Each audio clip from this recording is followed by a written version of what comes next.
जैसे कि आप लोगों ने देखा कि हमने पहले मिट्टी के गणगौर बनाए थे, फिर हमने उनको गणगौर जी को कपड़े पहनाकर उनका श्रृंगार कर कर हम नीचे ले आए। फिर हम सभी खुद तैयार होकर गणगौर जी की पूजा करने लगे, जिसमें से सबसे पहले हमने जल के छींटे मारे उन पर। फिर उसके बाद काजल, रोली और हल्दी से उनका पूजन किया। ये जो मिट्टी के गणगौर है, एक शिव जी है और एक पार्वती जी है। गणगौर पूजा शिव जी और पार्वती जी की होती है।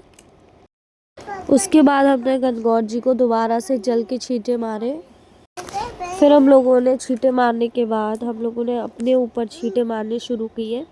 हमारे यहाँ पर सुहागने कंगन, मंगलसूत्र, कुमकुम, नथ, बिछुए पर छींटे मारती हैं। जल के छींटे मारने के बाद फिर हमने कथा करी थी। कथा करते करते में याद आया कि अभी तो लाडो की पूजा रह गई है। फिर हम लोगों ने लाडो से पूजा करवाई। लाडो इतनी खुश थी कि वो बार बार मतलब जय जय जय कर रही थी। बार बार बोल रही थी, मम्मा फूल दे दो, मम्मा फूल दे दो, मम्मा फूल चाहिए। लाडो ने शोर मचा दिया, मम्मा मैं करूँगा पूजा, मम्मा मैं करूँगा। वो बिल्कुल भी छींटे नहीं मार रही थी, वो अपने ऊपर छींटे मार रही थी। फिर उसके बाद हम लोगों की सबकी पूजा हो गई। फिर हमने दीवार पर तिलक लगाए। 16 बिंदी सुहागनें लगाती है और जो अनमैरिड होती है लड़कियाँ, वो 8 बिंदी लगाती है। तो हम लोगों ने पूजा करने के बाद 16 बिंदी लगा ली, फिर लड़कियों ने 8 बिंदी लगाई। पूजा करने के बाद मैंने गुना और पैसे मनसने के बाद मैंने भाभी को दिए। फिर मेरे को भाभी ने आशीर्वाद दिया।